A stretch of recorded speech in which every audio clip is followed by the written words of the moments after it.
നമസ്കാരം. ഒരു കൊലപാതക വാർത്ത ഇന്നത്തെ മാധ്യമങ്ങളിലുണ്ട്. നിങ്ങളും വായിച്ചു കാണും. ദുബൈയിലാണ് സംഭവം നടന്നിരിക്കുന്നത്. ആനിമോൾ ഗിൽഡ എന്ന പേരുള്ള 26 വയസ്സുകാരിയ യുവതിയെ 28 വയസ്സുകാരനായ അബിൻലാൽ മോഹൻലാൽ എന്ന യുവാവ് കൊലപ്പെടുത്തി. ചില ആൾക്കാരുടെ ചില നിലപാടുകൾ മൂലം, ചില രീതികൾ മൂലം സംഭവിക്കുന്ന ദുരന്തങ്ങളിൽ ഒന്നാണ് ഇത്. ആനിമോളുടെ അമ്മയും കൊലപ്പെടുത്തിയ അബിൻലാലും ഒരുപക്ഷെ ഈ സംഭവം നടക്കുന്ന ദിവസത്തിൻ്റെ തൊട്ടുമുമ്പ് വരെ, ആ നിമിഷത്തിന് തൊട്ടുമുമ്പ് വരെ പോലും ഇങ്ങനെയൊക്കെ സംഭവിക്കുമെന്ന് ചിന്തിച്ചു കാണില്ല. അതിൻ്റെ കാരണം നമ്മളെപ്പോഴും ദുരന്തങ്ങൾ മറ്റുള്ളവർക്കാണ് എന്ന് ചിന്തിക്കുന്നത് കൊണ്ടാണ്. ദുരന്തങ്ങൾ നമുക്കൊരിക്കലും സംഭവിക്കില്ല എന്ന് നമ്മളങ്ങ് വിശ്വസിക്കുന്നു. നമ്മുടെ റോഡുകളിൽ വണ്ടി ഓടിച്ചു പോകുന്ന ആൾക്കാരെ നോക്കിക്കഴിഞ്ഞാൽ നിങ്ങൾക്കത് കാണാൻ സാധിക്കും. എന്നും എല്ലാ ദിവസവും പത്രങ്ങളിൽ റോഡ് അപകട വാർത്തകൾ വായിച്ചിട്ടും ഇത് വായിക്കുന്ന ആൾക്ക് എനിക്കും ഇത് സംഭവിക്കാമെന്നൊരു ചിന്ത വരുന്നില്ല എന്നുള്ളത് അത്ഭുതകരമാണ്. അവർ വീണ്ടും പഴയപടി തന്നെയാണ് റോഡിൽ പെരുമാറുന്നത്. എന്തുകൊണ്ടാണ് മനുഷ്യരിങ്ങനെയെന്ന് എനിക്ക് അറിഞ്ഞുകൂടാ. എനിക്കും ഇത് സംഭവിക്കാം. ഞാൻ ഫുൾ കണ്ടീഷനിൽ ഇരുന്നിട്ട് പോലും ജീവിതം ദുസ്സഹമാണ് അല്ലെങ്കിൽ പ്രയാസമുള്ളതാണ് എങ്കിൽ, പരിക്ക് പറ്റി കാലൊടിഞ്ഞോ കൈയൊടിഞ്ഞോ, നഷ്ടപ്പെട്ടോ, നട്ടല്ലൊടിഞ്ഞോ, ശരീരം തളർന്നോ, കിടക്കേണ്ടി വന്നാൽ എന്ത് ചെയ്യും എന്നൊരു നിമിഷം ചിന്തിക്കുന്നില്ല. ജീവൻ നഷ്ടപ്പെട്ടാൽ ഞാൻ എങ്ങനെ ബൈക്കിലോ കാറിലോ പറന്നു നടക്കും എന്ന് ചിന്തിക്കുന്നില്ല. അതൊക്കെ മറ്റുള്ളവർക്ക് മാത്രം സംഭവിക്കുന്ന ഒന്നാണെന്ന്, അത് സംഭവിക്കുന്ന ദിവസം വരെ ഇവരെ അടിയുറച്ച് വിശ്വസിക്കുന്നു. എന്നാൽ ഇത് നമ്മളെയും തേടിയെത്തും. നമ്മൾ നമ്മുടെ നിലപാട് മാറ്റിയില്ലെങ്കിൽ, നമ്മുടെ സ്വഭാവം മാറ്റിയില്ലെങ്കിൽ, നമ്മൾ മറ്റുള്ളവരെക്കുറിച്ച് ചിന്തിച്ചില്ലെങ്കിൽ, നമ്മുടെ സുരക്ഷയെക്കുറിച്ച് നമ്മൾക്ക് ബോധമില്ലെങ്കിൽ ഇത് നമ്മയും തേടിയെത്തുമെന്ന് ഇവർ ചിന്തിക്കുന്നില്ല. തേടിയെത്തിക്കഴിയുമ്പോൾ പിന്നെ അവർക്ക് ജീവിതവുമില്ല. അപ്പോൾ ഇവിടെ ഈ ആനിമോളുടെ കൊലപാതകം ലഭ്യമായ വാർത്തകൾ വെച്ച് നമ്മൾ പരിശോധിക്കുമ്പോൾ, ഈ ആനിമോൾ എന്ന് പറയുന്ന പെൺകുട്ടി ഒരു മിശ്ര വിവാഹത്തിൽ ഉണ്ടായ പെൺകുട്ടിയാണെന്നാണ് ഞാൻ മനസ്സിലാക്കുന്നത്. ഈ സംഭവം നടന്നത് അവൾ മിശ്രവിവാഹത്തിലുണ്ടായ കുട്ടി ആയതുകൊണ്ടാണ് എന്നല്ല ഞാൻ പറയുന്നത്. ഞാൻ അവളുടെ ഒരു ബ്രീഫ് ഹിസ്റ്ററി വായിച്ചത് പറയുകയാണ്. ഇവരുടെ അച്ഛനൊരു ഹിന്ദുവും അമ്മയൊരു ക്രിസ്ത്യാനിയുമാണെന്നാണ് ഞാൻ മനസ്സിലാക്കുന്നത്. അച്ഛൻ്റെ പേര് ജയകുമാർ എന്നും അമ്മയുടെ പേര് ഗിൽഡ. എന്നാൽ ഇവർ രണ്ടുപേരും ഒരുപക്ഷെ ഇവർ പ്രേമിച്ച് വിവാഹം കഴിച്ചവരായിരിക്കണം. കാരണം മിശ്രവിവാഹമാണെങ്കിൽ തീർച്ചയായിട്ടും അത് വീട്ടുകാരാലോചിച്ച് നടത്താൻ നമ്മുടെ നാട്ടിൽ സാധ്യത കുറവാണ്. സ്വന്തം ഇഷ്ടപ്രകാരം അവരങ്ങനെ ചെയ്തതായിരിക്കും. പക്ഷെ അങ്ങനെ പ്രേമിച്ച് കല്യാണം കഴിച്ചിട്ടും അവർ തമ്മിൽ അടിച്ചു പിരിഞ്ഞു. രണ്ടുപേരും വെവ്വേറെയാണ് വർഷങ്ങളായിട്ട് താമസിക്കുന്നത്. അപ്പോൾ ആനിമോൾക്ക് നല്ലൊരു കുടുംബ പശ്ചാത്തലമില്ല. അവളുടെ അമ്മ അവളുടെ അച്ഛനിൽ നിന്നും അകന്നാണ് മകളുടെ ഒപ്പം താമസിച്ചിരുന്നത്.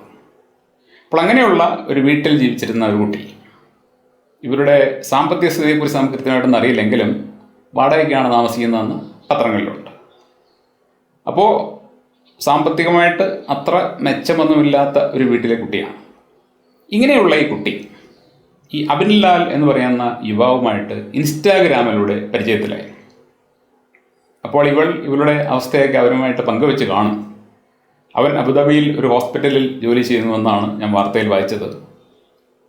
അപ്പോൾ ഈ പെൺകുട്ടിയുടെ അവസ്ഥ അറിഞ്ഞായിരിക്കണം അവൻ അവൾക്ക് ദുബൈയിലേക്ക് ഒരു ജോലി ഓഫർ ചെയ്ത്, നിനക്ക് താല്പര്യമുണ്ടെങ്കിൽ അങ്ങോട്ട് പോകാമെന്നോ മറ്റോ പറഞ്ഞ് അവൻ്റെ കെയർ ഓഫിൽ ദുബൈയിലേക്ക് പോവുകയും അവിടെ അവൻ തന്നെ ഇവൾക്കൊരു ജോലി ശരിയാക്കി കൊടുക്കുകയും ചെയ്തു എന്നാണ് വാർത്തകളിലുള്ളത്. അബിൻലാലിന് ഈ പെൺകുട്ടി ഇഷ്ടമായി. ഇവളെ വിവാഹം കഴിക്കാൻ അവന് താല്പര്യമുണ്ടായ. എന്നാൽ ആനിമോൾക്ക് അവന് ഇഷ്ടമായിരുന്നു എന്നുള്ളത് നമുക്ക് അറിഞ്ഞുകൂടാ. ആനിമോൾ അവനെ ദുബൈയിലേക്ക് പോകാൻ വേണ്ടി മാത്രം ഉപയോഗപ്പെടുത്തിയതാണോ എന്ന് പറഞ്ഞുകൂടാ. അവൾക്ക് അവനോട് പ്രണയമുണ്ടായിരുന്നു എന്ന് പറഞ്ഞുകൂടാ. പക്ഷെ ഉണ്ടായിരുന്നു എന്ന് വേണമെങ്കിൽ നമുക്ക് അനുമാനിക്കാം. കാരണം ഈ വാർത്തകളനുസരിച്ച് എല്ലാ ഞായറാഴ്ചയും അബിൻലാൽ അബുദാബിയിൽ നിന്നും ദുബൈയിലേക്ക് ഈ പെൺകുട്ടിയെ കാണാൻ വരുമായിരുന്നു എന്നാണ് പറയുന്നത്. അപ്പോൾ ഒരു സാധാരണയിൽ കവിഞ്ഞ അടുപ്പമുണ്ടെങ്കിൽ മാത്രമേ അങ്ങനെ വരികയുള്ളൂ.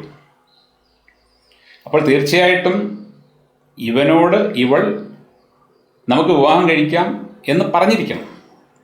അങ്ങനെ പറഞ്ഞിട്ടുള്ളത് കൊണ്ടാണല്ലോ ഇവന് അങ്ങനെ ഒരു മോഹമുണ്ടായതും ആ മോഹം ഇപ്പോൾ കൊലപാതകത്തിലെത്തിയത്. പക്ഷേ ഇവൾക്ക് അവിടെ ജോലി കിട്ടി, സാമ്പത്തിക സ്ഥിതിയൊക്കെ ഏകദേശം വലിയ കുഴപ്പമില്ലാത്ത രീതിയിലേക്ക് മാറിയത് കൊണ്ട് ഇവളുടെ അമ്മയുടെ മനസ്സാണോ അതോ ഇവളുടെ തന്നെ മനസ്സാണോ മാറിയത് എന്ന് എനിക്കറിഞ്ഞുകൂടാ. പക്ഷേ ഇവളുടെ അമ്മയുടെ മനസ്സ് മാറിയതായിട്ടാണ് വാർത്തകൾ. അബിൻലാലുമായിട്ടുള്ള വിവാഹത്തിന് വീട്ടുകാർക്ക് സമ്മതമില്ലായിരുന്നു എന്നാണ് പറയുന്നത്. വീട്ടുകാരെന്ന് പറഞ്ഞാൽ ഇവളുടെ അമ്മ മാത്രമേ ഉള്ളൂ, അച്ഛനാകുന്ന ജീവിക്കുകയാണ്. അപ്പോൾ അമ്മ ഇവളോട് പറഞ്ഞു, നീ അവനെ കല്യാണം കഴിക്കണ്ട.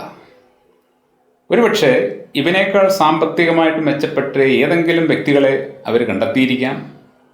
ഈ പെൺകുട്ടിയെ കല്യാണം കഴിക്കാമെന്ന് പറഞ്ഞ് അങ്ങനെ ആരെങ്കിലും വന്നിരിക്കാം. അങ്ങനെ അവർ നോക്കുമ്പോൾ ഇവനേക്കാളും ഭേദം, മെച്ചം ആ വന്ന ആളാണ്. ആ ആളെ കൊണ്ട് ഇവളെ കല്യാണം കഴിപ്പിക്കണം എന്നൊരു തീരുമാനം ഇവളുടെ അമ്മ എടുത്തിരിക്കാം. അമ്മ സ്വന്തം തീരുമാനം മകളുടെ തോളിൽ വെച്ച് കിട്ടി. മകളതനുസരിച്ചോ ഉൾക്കൊണ്ടോ എന്നൊന്നും എനിക്ക് അറിഞ്ഞുകൂടാ. പക്ഷേ അമ്മ പറഞ്ഞത് അവൾ കേട്ടു. അതേക്കുറിച്ചൊരു പക്ഷേ അവളും ചിന്തിച്ച് അങ്ങനെ ഒരു തീരുമാനത്തിൽ എത്തിക്കാണാനുള്ള സാധ്യതയുണ്ട്. എന്തു തന്നെയായാലും ശരി, അബിൻലാൽ അവളുമായിട്ട് വിവാഹകാര്യം സംസാരിച്ച് തന്നെയാണ് ഒടുവിൽ തർക്കമുണ്ടാകുന്നത്. അവിടെ വെച്ച് ഈ ആനിമോൾ എന്ന് പറയുന്ന പെൺകുട്ടി അവനോട് വളരെയധികം മോശമായിട്ട്, എന്ന് പറഞ്ഞാൽ അവൻ്റെ മനസ്സിനെ വ്രണപ്പെടുത്തുന്ന തരത്തിൽ സംസാരിച്ചു കാണും.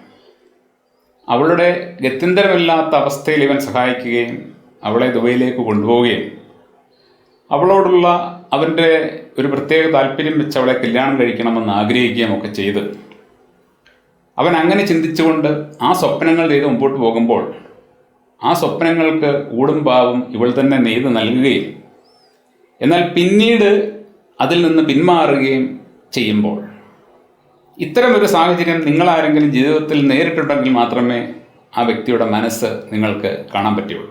ലോകത്ത് ഏറ്റവും അധികം മനുഷ്യ മനസ്സിനെ തകർക്കുന്ന ഒന്ന് പ്രണയ നൈരാശ്യമാണ്.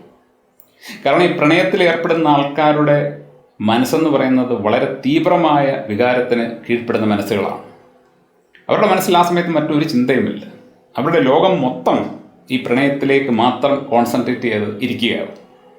ഈ അബിൻലാലിൻ്റെ ലോകമെന്ന് പറയുന്നത് മൊത്തത്തിൽ ആനിമോളായി. അവന് ഊണിലും ഉറക്കത്തിലും അവളെക്കുറിച്ച് മാത്രമായിരിക്കണം ചിന്തിച്ചിരുന്നത്.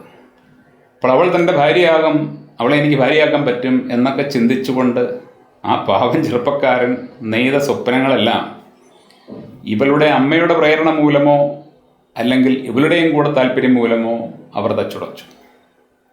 അതവന് താങ്ങാൻ പറ്റിയില്ല. അവൻ്റെ കയ്യിൽ നിന്നും അത്ര വലിയ ഒരു അബദ്ധം പറ്റിപ്പോയത് അവൻ്റെ മനസ്സ് കൈവിട്ടു പോയത് കൊണ്ടാണ്. അത്രമേൽ അവൻ്റെ മനസ്സിനെ വേദനിപ്പിക്കുന്ന തരത്തിൽ അവളന്ന് സംസാരിച്ചു കാണും. നീയുമായിട്ട് എനിക്കിനി യാതൊരു ബന്ധവുമില്ല, മേലാൽ എന്നെ കാണാൻ വരരുത്, എൻ്റെ വീട്ടുകാർ പറയുന്ന കല്യാണത്തിന് മാത്രമേ സമ്മതിക്കൂ എന്നൊക്കെ പറഞ്ഞ് എന്തൊക്കെയോ അവൾ അവനോട് പറഞ്ഞു കാണും. അപ്പോൾ ആ സമയത്ത് ഇവൻ്റെ മനസ്സ് കൈമോശം വന്ന് സംഭവിച്ചു പോയ ഒരു അബദ്ധമാണ് ഈ കൊലപാതകം എന്ന കാര്യത്തിൽ സംശയമില്ല.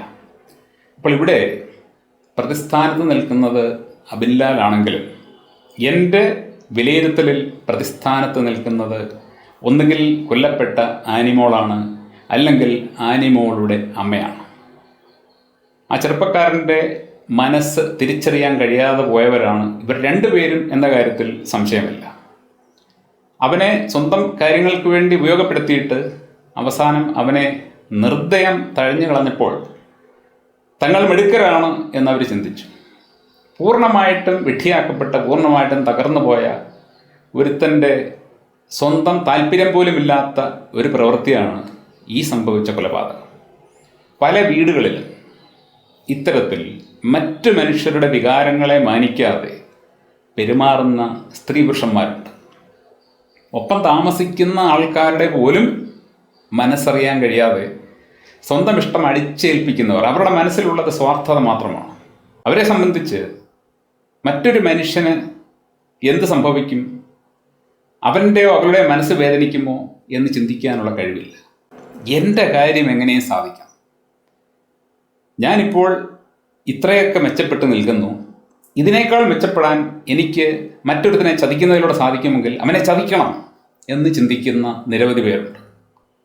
ഇവിടെ ആനിമോളെ സംബന്ധിച്ച് നമ്മൾ മറ്റൊരു ആംഗിളിൽ ചിന്തിച്ചാൽ, ഈ അബിൻലാൽ മോഹൻലാൽ എന്ന് പറയുന്ന വ്യക്തി അത്ര ശരിയായ വ്യക്തിയല്ല, അത്ര വെടിപ്പല്ല, അവന് ചില ദുസ്വഭാവങ്ങളൊക്കെ ഉണ്ട് എന്നറിഞ്ഞത് കൊണ്ടാണ് ആനിമോൾ അവനെ ഒഴിവാക്കിയത് എന്ന് നമ്മളൊന്ന് അനുമാനിച്ചാൽ. പക്ഷേ വാർത്തകളുടെ അടിസ്ഥാനത്തിൽ ആനിമോളുടെ വിവാഹം മറ്റാരുമായിട്ട് നടത്താൻ വീട്ടുകാർ തീരുമാനിച്ചിരുന്നു എന്നാണുള്ളത്. അത് ശരിയാണെന്നുണ്ടെങ്കിൽ ഞാനീ പറയുന്ന ആംഗിളിന് വലിയ പ്രസക്തിയുമില്ല. എങ്കിലും ഞാനൊരു സാധ്യതയായിട്ട് പറയുകയാണ്. ഈ അവിൽലാൽ മോഹൻലാൽ എന്ന് പറയുന്ന ചെറുപ്പക്കാരനെ കുറിച്ച് ആനിമോൾക്ക് മുമ്പുണ്ടായിരുന്ന ധാരണയിൽ നിന്നും അവൻ്റെ ഏതെങ്കിലും പെരുമാറ്റ വൈകല്യം മൂലമോ മറ്റെന്തെങ്കിലും പ്രശ്നം മൂലമോ ഒക്കെ അവൻ തനിക്ക് പറ്റിയ ആളല്ല എന്ന് ഈ പെൺകുട്ടിക്ക് തോന്നിയിട്ടുണ്ട് എങ്കിൽ, അതിൻ്റെ പേരിലാണ് അവൾ അവനെ വിവാഹം കഴിക്കേണ്ട എന്ന് തീരുമാനിച്ചത് എങ്കിൽ, അവിടെയും അവൻ ചെയ്തു കൊടുത്ത ഉപകാരങ്ങൾക്ക് നന്ദിയുള്ളവളായിട്ട് സൗഹാർദ്ദപരമായ രീതിയിൽ മാത്രം അവനിൽ നിന്നും വേർപിരിയണമായിരുന്നു. അത് സാധിക്കും. നമ്മളെപ്പോഴും മനസ്സിലാക്കണം, നമ്മുടെ അറുത്തുമുറിച്ച വാക്കുകളാണ് പലപ്പോഴും മനുഷ്യ മനസ്സുകളെ വേദനിപ്പിക്കുന്നത്. വാക്കുകളുടെ ക്രൂരത, വാക്കുകളുടെ ശക്തി നമ്മൾ പലപ്പോഴും ശ്രദ്ധിക്കാറില്ല. നമ്മുടെ നേർക്കത് വരുമ്പോൾ മാത്രം നമുക്ക് മനസ്സിലാവും. നമ്മൾ ക്രൂരമായിട്ട് പറഞ്ഞാലോ അല്ലെങ്കിൽ ശക്തമായിട്ട് അധിക്ഷേപിച്ചാലോ മറ്റുള്ളവർ മുമ്പിൽ വെച്ച് പരിഹസിച്ചാലോ ഒക്കെ അവരുടെ മനസ്സിലുണ്ടാകുന്ന ആഘാതം എത്ര വലുതാണെന്ന് നമ്മൾ ചിന്തിക്കേണ്ടതാണ്. അതുകൊണ്ട് തന്നെ വളരെ അടുത്ത ബന്ധത്തിൽ പെട്ടുകഴിഞ്ഞിട്ട് ആ ബന്ധത്തിൽ നിന്ന് പ്രത്യേകിച്ച് പ്രണയബന്ധം ആ പ്രണയബന്ധത്തിൽ നിന്നും പിന്മാറാൻ ആഗ്രഹിക്കുന്നെങ്കിൽ അതൊരിക്കലും പെട്ടെന്ന് മുരണ്ട് എന്ന രീതിയിലാവരുത്. അങ്ങനെ ആവുന്നതാണ് സത്യം പറഞ്ഞാൽ ഇങ്ങനെയൊക്കെയുള്ള ദുരന്തങ്ങൾക്ക് കാരണം. വളരെ സൗഹാർദ്ദപരമായിട്ട് മെല്ലെ ആണെന്നുണ്ടെങ്കിൽ അത് അക്സെപ്റ്റ് ചെയ്യാൻ അവനും സാധിക്കും. അപ്പോൾ അവനാണ് പിന്മാറുന്നതെങ്കിൽ അത് മെല്ലെ ആണെന്നുണ്ടെങ്കിൽ അക്സെപ്റ്റ് ചെയ്യാൻ അവൾക്കും സാധിക്കും. അങ്ങനെ ആണായാലും പെണ്ണായാലും പരസ്പരം മനസ്സുകൾ മുറിപ്പെടുത്താതെ സാവകാശം ആ ബന്ധത്തിൽ നിന്നും പുറത്തേക്ക് വരാൻ ശ്രമിച്ചാൽ ഇത്തരം ദുരന്തങ്ങൾ ഒഴിവാക്കാൻ സാധിക്കും, വിലപ്പെട്ട ജീവനുകൾ നഷ്ടപ്പെടുത്താതിരിക്കാൻ സാധിക്കും.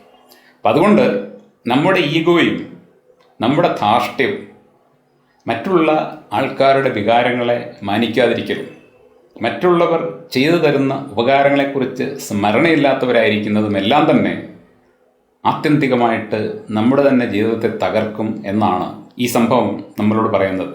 ആർക്കും ഇത്തരത്തിലുള്ള ദുരന്തങ്ങൾ ഉണ്ടാകാതിരിക്കട്ടെ.